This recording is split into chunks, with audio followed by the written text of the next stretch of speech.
Some of you may know I was 26 years on the staff here and loved every moment of that, and this place is always like a little piece of heaven to me. So I have retired from field ministry as of last October from Unity on the Bay in Miami, and I began the process of what every retired Unity minister must do, and that is to write a book. So I'm not alone in that regard, but this book has been on my mind for years, decades, growing in my own consciousness, not yet quite ripe enough to be able to put into writing. And when you're in field ministry, you don't always have time to sit down and do a lot of writing because there's a lot of activity involved in maintaining a ministry. So this has been really a wonderful time for me. The book is about basically becoming more aware of how you awaken in the morning. And I think that's so critical because we're inclined to forget what a gift every single day of our life is. In essence, it's a lifetime in itself, I believe. I think it's important then to just become more aware of where our minds are and where we are when we get up in the morning and how we start our day. And I believe it has everything to do with how our day unfolds before us. Now, this book is a series of different questions that you can ask yourself in the morning or anytime during the day. And these questions I've shared with you in the last several times that I've been before you to speak. One of the questions to ask yourself is whether or not you're authentic. Just check in. How authentic am I being right now in this moment and on this day? And by authentic, what I mean is, how are you living in integrity with the spiritual reality that you have come to understand yourself to be? We all have a real nature, and we all have a fictional nature. And the fictional nature is that part of ourselves that we've kind of made up about who we think we are and what we're doing here. It often flies contrary to the spiritual reality that we're now beginning to discover ourselves to be in unity. So just checking in, to what degree am I listening to voices of fear, doubt, worry, and concern, all of which are byproducts of the fictional nature, as opposed to the reality of who I am now coming to understand myself to be. Perhaps forgotten, but only for a moment. Now I'm returning home to this awareness, home to a conscious awareness of the presence of God and the kingdom of heaven that is at hand before me. So how authentic are you being this morning, Unity Village Chapel? Just check in. No judgment, no right, no wrong. Well, I feel like I really didn't measure up to my divine capacity today. No sweat. We're not here to lay judgment. Don't you think, for the most part, we've been laying judgment long enough on ourselves and other people? This is just about checking in so that we have a greater level of awareness. Am I being authentic? To what degree? Am I being grateful? How grateful are you right now in this moment? And I know that from the human scene, it's very easy to buy into all the trouble and turmoil that the world presents before us and say, oh, woe is me and woe is the world. And yet I tell you this, in any given moment, my friends, there is a plethora, an unlimited variety of activity, events, and individuals in your life that you can give thanks for. And where you place your attention, you will find expansion occurs. So just how grateful are you right now this morning? The other question I encourage you to ask is, how relaxed are you? Most of us would say, probably sitting in this room, I feel pretty relaxed, but what I'm talking about is, to what degree are you really willing and allowing the presence of the divine, the flow of life, as Unity Minister Eric Butterworth describes it, to flow through you? When we're tense, when we're anxious, when we're uptight, it's difficult for this ease and grace and flow to move through us. So just check in. How relaxed are you? And then the last time I was with you, I talked about the mind movie, that you're utilizing your mind to create a movie that you're calling your life. And that really bubbles and boils down to, what am I thinking?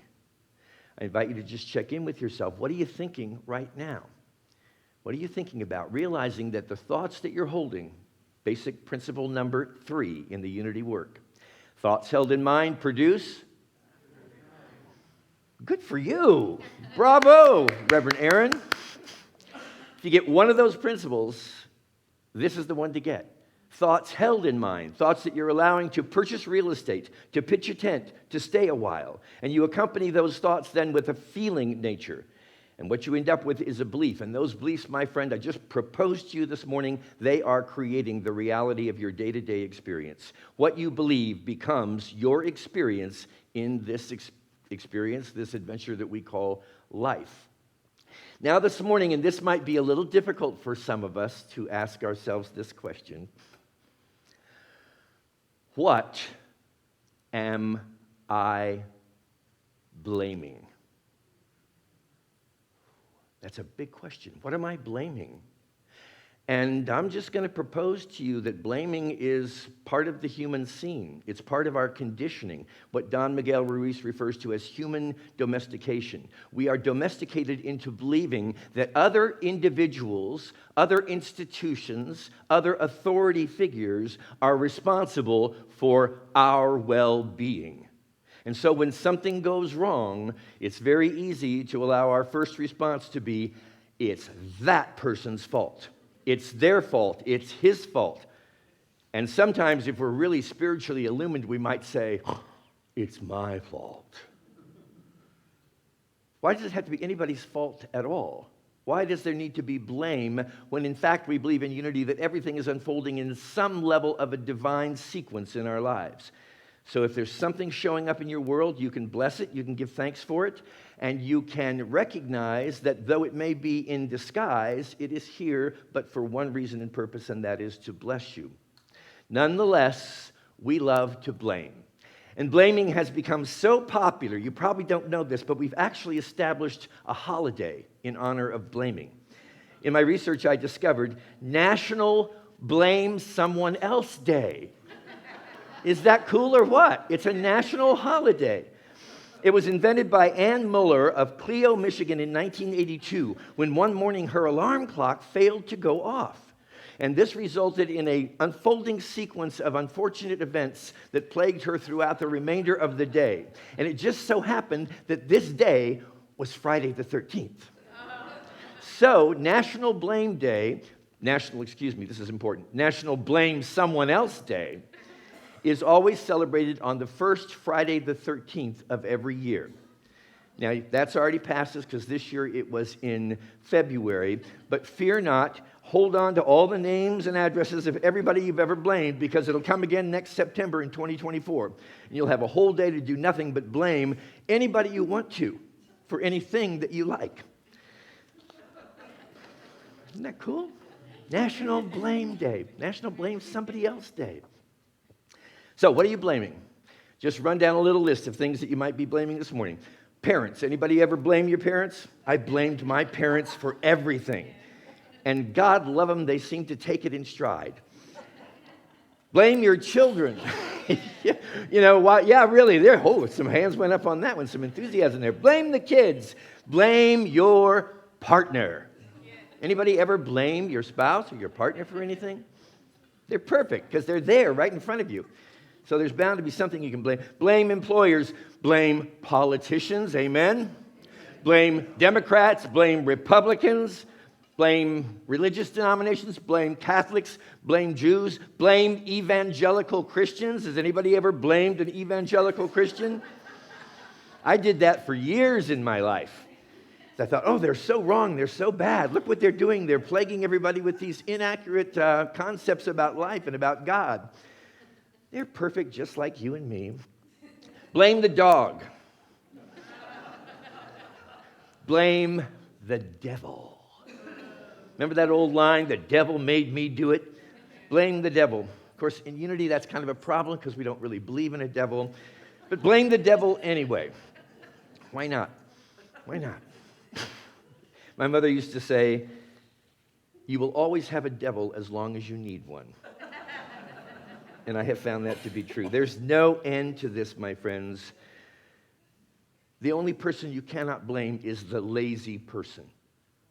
Come on, you know they didn't do anything.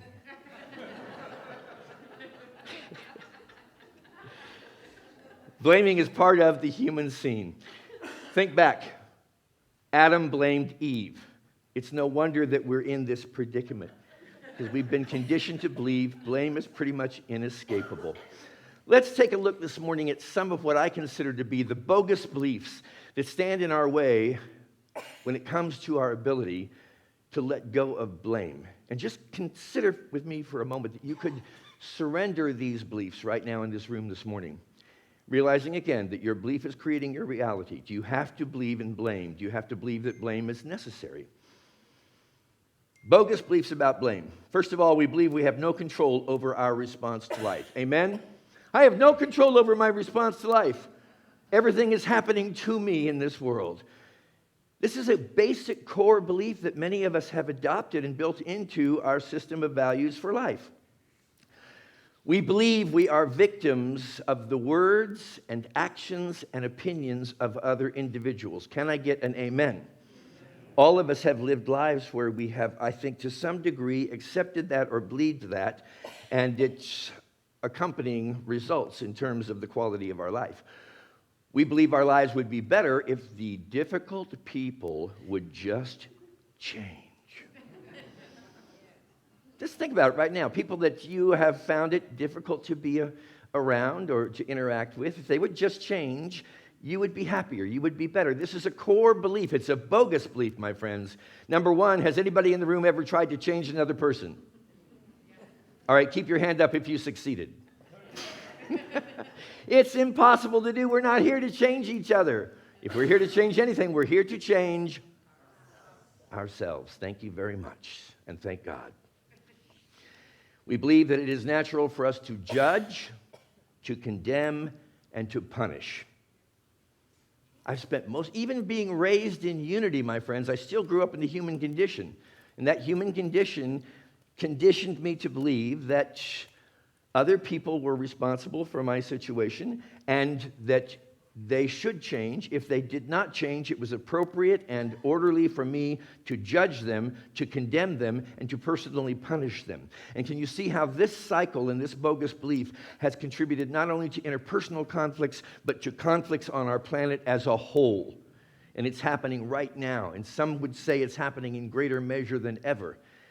And I say if that is the case, it is only because sometimes things have to come up very close to our vision in order for us to be able to see them clearly, and in order for us to make the changes that are necessary for us to make in order to free ourselves, and I believe to free the human condition, all people everywhere. Now, I really don't need to cover this next part because I'm going to talk to you a little bit about how you play the blame game. And whether you realize it or not, we're all really, really adept at this. We're pros at playing the blame game. Nothing wrong, nothing good, nothing bad, just become aware. Think of something right now in this moment that has made you unhappy. Past 24 hours, past week, past month, past year. Just think of one thing that has made you unhappy. Now, bring to mind the individual who is responsible for that action, that activity that has made you unhappy. Who is the person, who is the individual that has brought this situation that has placed you in an unhappy state in life? Once you've identified that person, it's important to do three things. First of all, hold resentment. It's important. This is the blame game. This is the conditioning that all of us have been born out of and into. And it's possible to overcome it, but right now, it's important to become aware of it. To what degree have we identified the guilty party, and to what degree are we holding resentment? Secondly, seek revenge. Now, we might laugh as I share some of this with you, and I hope you are laughing. And yet, my friends, let's really get in touch with this. There's probably nobody in this room right now, myself included, that isn't right now in this moment blaming somebody or something, because it's just part of what we have come to believe ourselves to be. So now we want to seek revenge, and once we seek revenge, we want to ensure that we pursue punishment for that individual. And we're personally going to be responsible for this. So we're going to rejoice when that individual meets with misfortune. And when they do, we're going to say silently to ourselves, but wish very much that we could say it to them at the same time, well, it just serves you right. It's the blame game. Can you relate? Yeah. For all I know, I may leave this room today, this afternoon, and bump into this situation again. But here's the thing. Awareness is everything, because once you become aware of what's going on here, you can decide to change your mind. You can realize you were investing in bogus beliefs that are not necessary. And your own spiritual awareness, your path of spiritual awareness, has led you to a situation. You can get down on your knees and thank the individual that you believe offended you. Because what they've really done is shown you how you're playing the cyclical game of blame over and over and over again. And what a relief it will be, my friends, when we can wake up every morning and not feel the need to blame ourselves or anybody else around us for anything. And this is possible. This is the spiritual. This is the real nature and identity of who we are. And it's what we're striving to express by showing up in unity, by accepting these teachings, and by learning to play life in a different way. The biggest blame game that I have ever played in my life took place about 30 years ago, and it was right here at Unity Village. I was employed here as an executive vice president. My kids were being raised here at Unity Village, in fact, at Unity Village Chapel Sunday School, and life seemed really good to me, except one little problem. There was a lot of tumult in my marriage relationship, and it seemed to be growing, and I didn't like it. Because, if you grew up in unity and you're playing the unity game correctly, you're not ever going to have any problems, right? I'm so glad to hear that laughter. Of course you will. In fact, you might have more problems, because the more spiritually aware you become, the more you're going to see. And that's going to give you more and more opportunities. People say, well, I started into this class, unity class, a month or so ago, and all hell's breaking loose in my life. I'd say, thank God that all hell's breaking loose, because if hell breaks loose, it can disband and it can get out of your way and you don't have to deal with it anymore. So it's good. This is part of spiritual growth. But it didn't feel right to me, because I was a big fish in a little fish bowl, and I felt like all eyes were on me and things weren't going well. And as this progressed, my wife and I at the time decided that we would seek some counseling. So we went to a local therapist.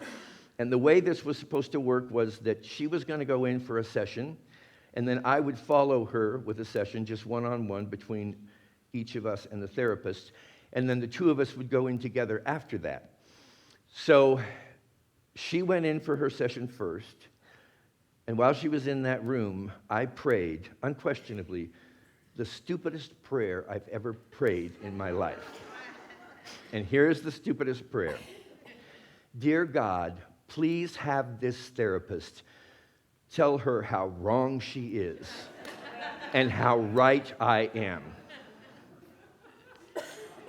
Well, that didn't happen.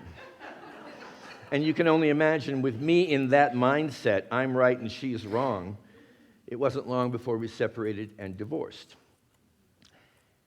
That experience for me was unquestionably the most challenging time of my life. I've never faced a bigger battle with someone that I thought was outside of me, when in fact the battle was really going on inside of me. It had nothing to do with the other person. It had nothing to do with my wife at the time. It had everything to do with me. It was time for that relationship to change its form. And so often, my friends, when a relationship changes form, we think it's the end of the relationship. Don't throw the baby out with the bathwater. We had years of loving relationship and raising a family together. They were beautiful, spectacular years. And by the grace of God, neither one of us ever forgot those years. And neither one of us ever surrendered the love that we had felt for so many years, because it was time to change the form. And that woman is right in front of me today. She was the family ministry coordinator at Unity Village Chapel here. And I am so grateful that we didn't let that go. I am so grateful that we didn't let a bogus belief in blame stand in the way of what has now become one of the most precious relationships I've ever had in my life. And a lot of that is because we have decades of shared experience. It wasn't all fun and games, that's to be sure. But it was beautiful and sacred in its own right. And this morning I want to say to you, Karen, I'm sorry. I'm sorry that I projected so much of my own unresolved life onto you and held you accountable for my happiness, for my well-being, and for my successful marriage. I'm sorry. Please forgive me. Thank you. I love you.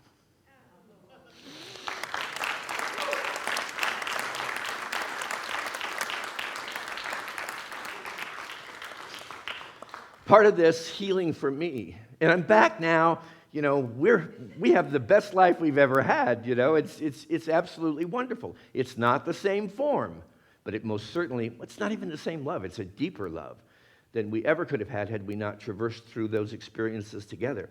But what came to me, this wasn't anything that happened overnight, okay? Because I was angry, and I was holding you responsible. And it took time for me to be able to face myself and what I had done. I had dismantled my life as it seemed at that time. And I did it for very brilliant spiritual reasons. I'm not saying that egotistically. I'm just saying always remember that no matter what you're going through, your higher nature, your authentic nature, knows exactly what's going on. The stage is set up.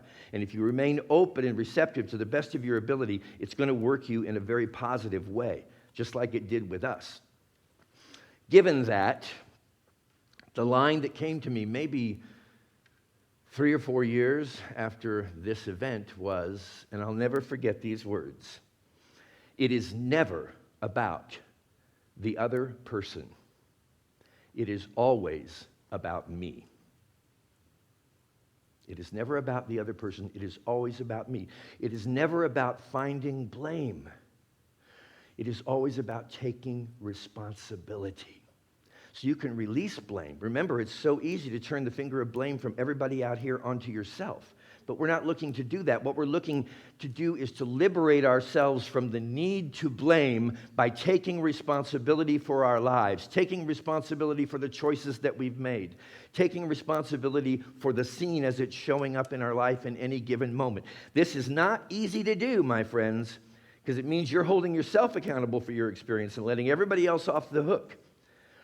But my experience in decades of working with these concepts and the unity way of life, there's nothing that's more worthwhile. There's nothing that's more liberating anywhere. Because once you're free and you realize that, victimization is a thing of the past.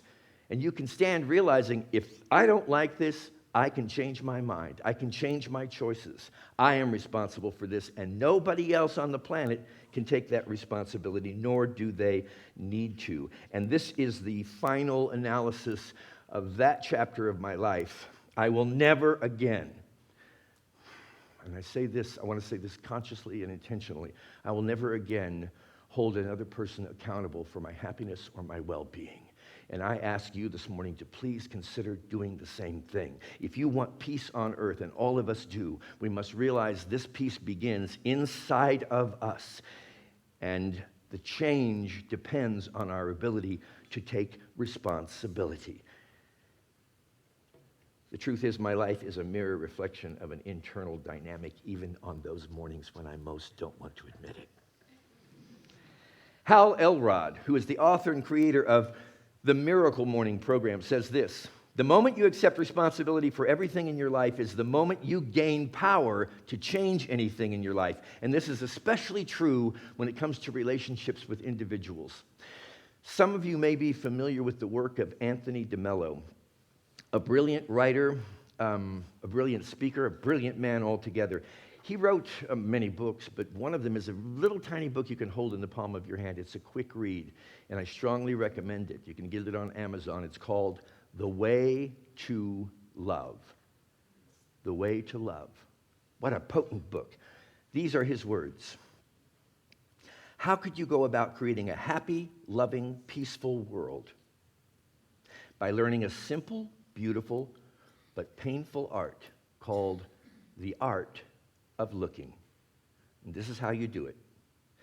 Every time you find yourself irritated or angry with somebody, the one to look at is not that person, but yourself. The question to ask is not, what's wrong with this person? But rather, what does this irritation tell me about myself?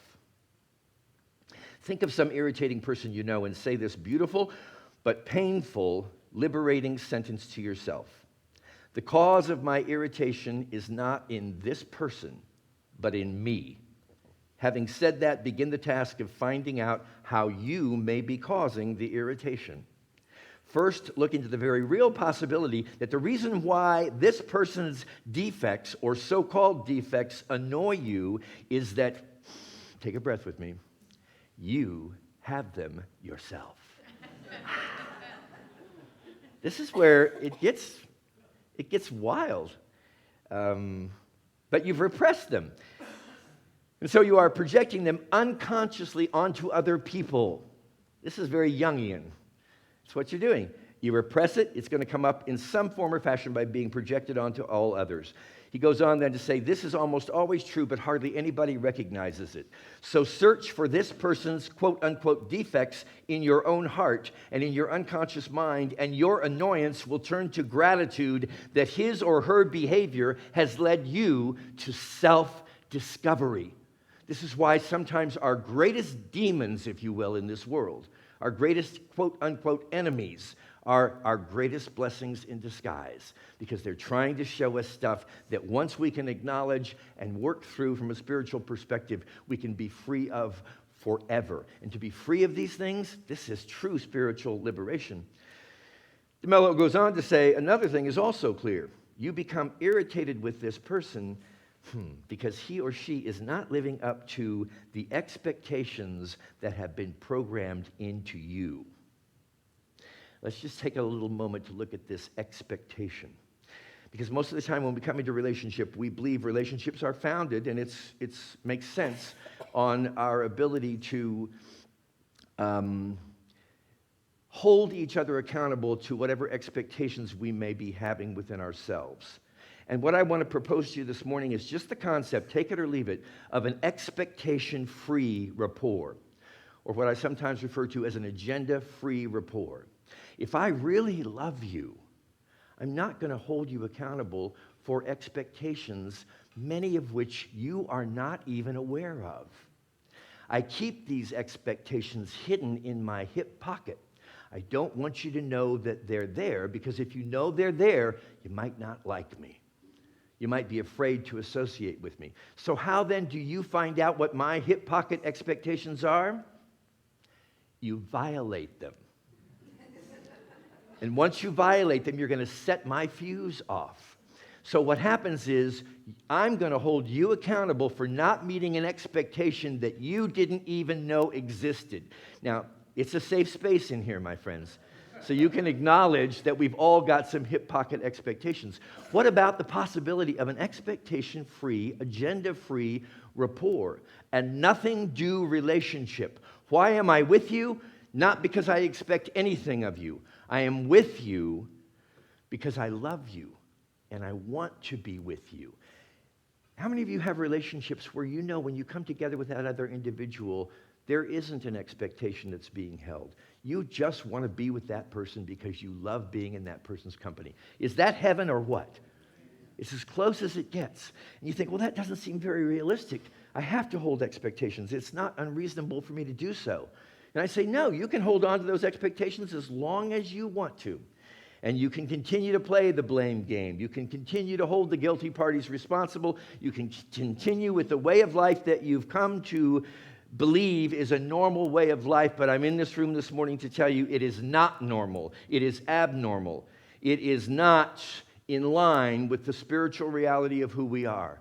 We don't need to hold each other accountable for fulfilling expectations. We're the only ones that need to fulfill those expectations. And we can do it because we already have been given everything inside of us that we need to accomplish it, actually effortlessly.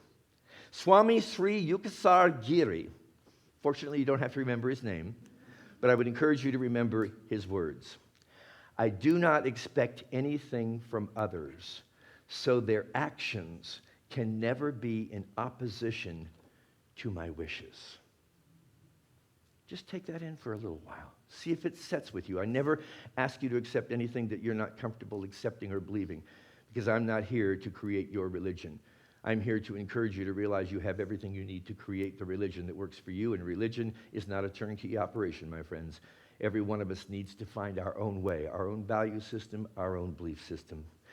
So I close this morning by saying this to all those we have blamed. I love you. I bless you. I appreciate you. I behold the Christ in you. And I let you and me off the hook.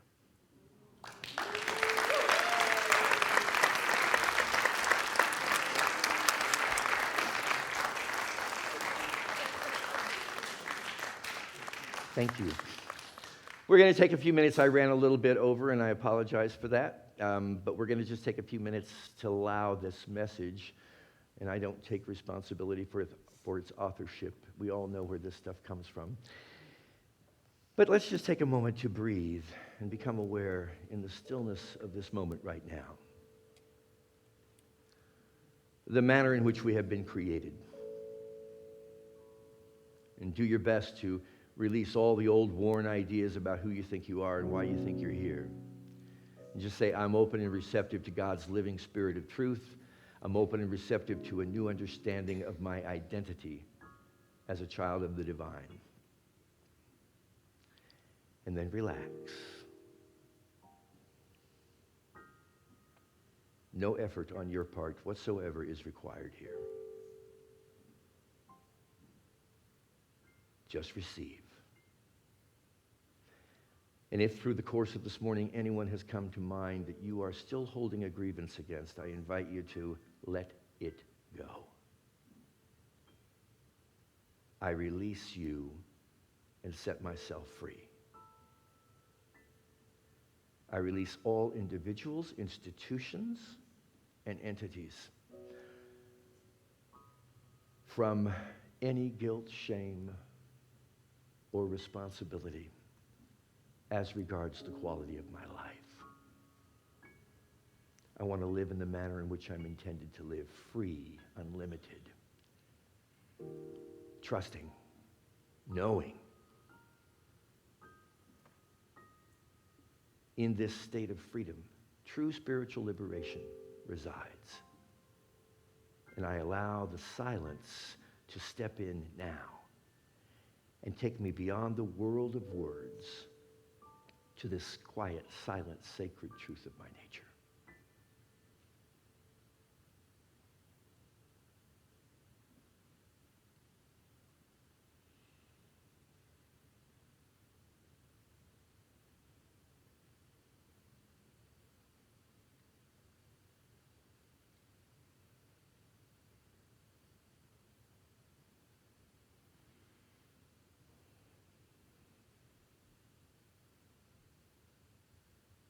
I am clear, I am clean, I am ready, I am willing, I am able to release everything in my life that I've tried to hold accountable for my own fulfillment and realize I have been fulfilled since all time and space began by the very presence of God that indwells me.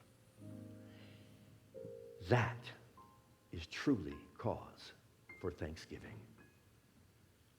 And so it is. Thank you, God. Amen.